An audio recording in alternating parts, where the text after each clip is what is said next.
Fala galera, tudo bom? Hoje a gente vai falar sobre a dependência do número de partículas de soluto para a intensidade do efeito coligativo, né? É muito comum a gente olhar em sites alguns jeitos de gelar uma bebida mais rapidamente e a gente encontra um método de colocar sal no gelo, né? Que a gente viu que o sal acaba diminuindo o ponto de fusão, então ele tem uma temperatura menor, chega a uma temperatura negativa e a bebida gela mais rapidamente. Legal. A pergunta que eu faço é, por que sal, né? Por que não poderia ser açúcar? Né? Açúcar e sal têm mais ou menos o mesmo preço, e por que utiliza sal e não açúcar? Beleza? Te responde daqui a pouco.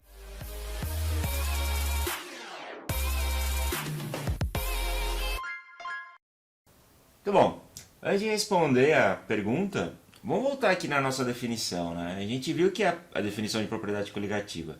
A gente viu que propriedade coligativa, ou efeito coligativo, é a alteração das propriedades solvente. A gente já viu a pressão de vapor, que é a tonoscopia, a temperatura de ebulição, que é a emboloscopia, e a temperatura de fusão, que é a crioscopia. Legal.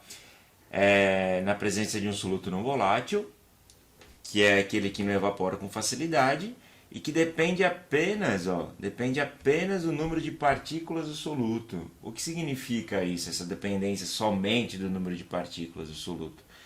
Então a intensidade do efeito coligativo não importa o tamanho da partícula. Então se for, sei lá, uma sacarose, que tem 12 carbonos, super comprida, ou um sal de cozinha, um NaCl, ambas vão ter o mesmo efeito coligativo, não importa se é grande ou pequena a partícula.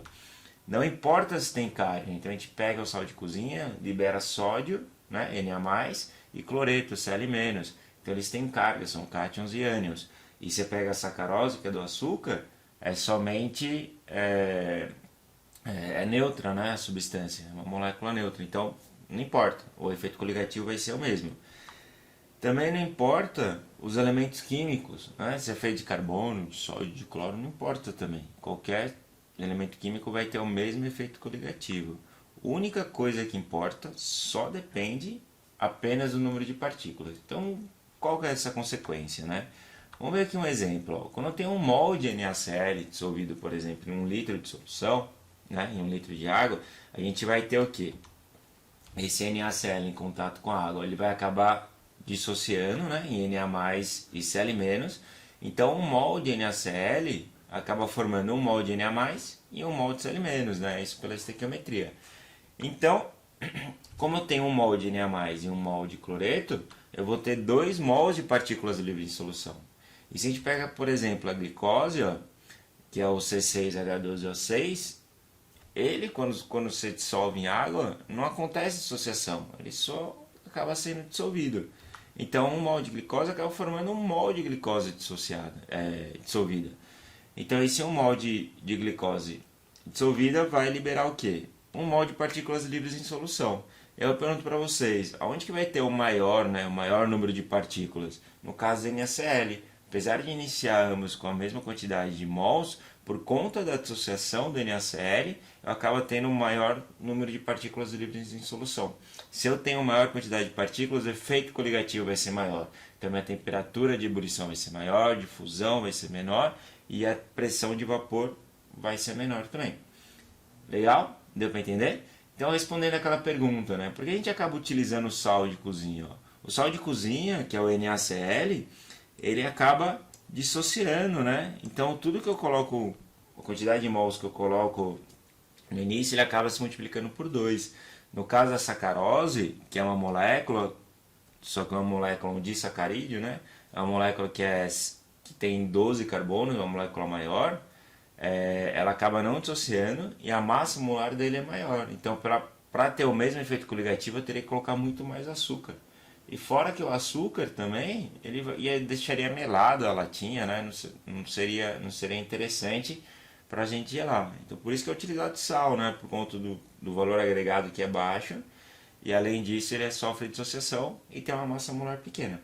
Beleza? Vamos ver aqui um exemplo aqui, ó. A uma dada temperatura possui menor pressão de vapor a solução aquosa. Taranã. Se a gente olha aqui, ó, menor pressão de vapor. menor pressão de vapor, eu tenho um efeito coligativo,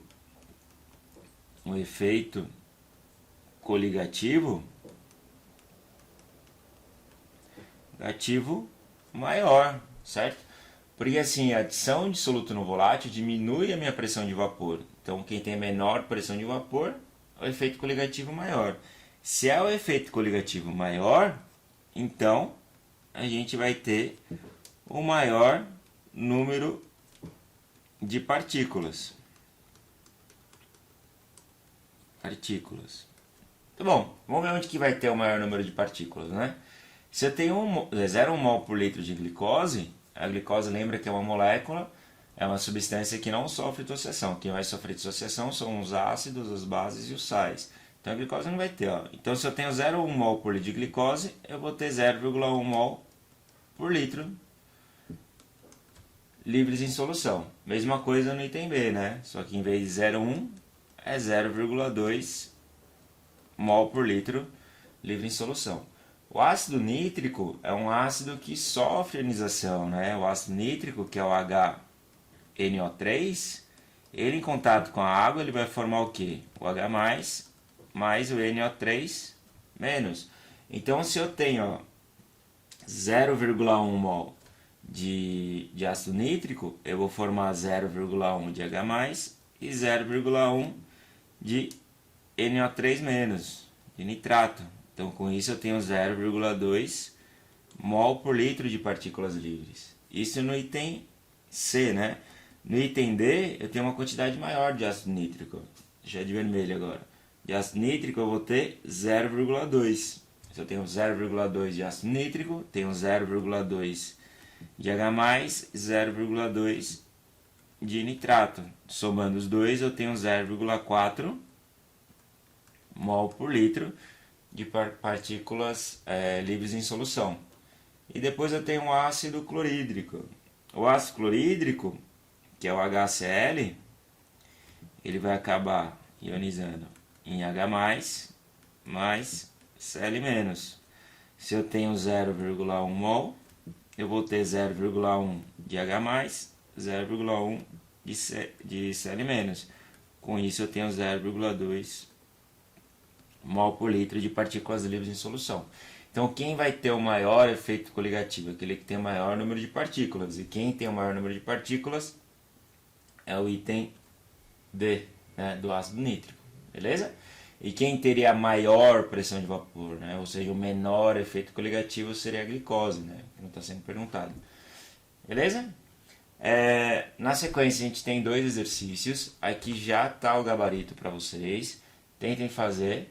Qualquer dúvida que vocês tiverem, é só entrar no próximo vídeo para assistir a aula. Beleza? Valeu, obrigado. Até a próxima. Tchau, tchau.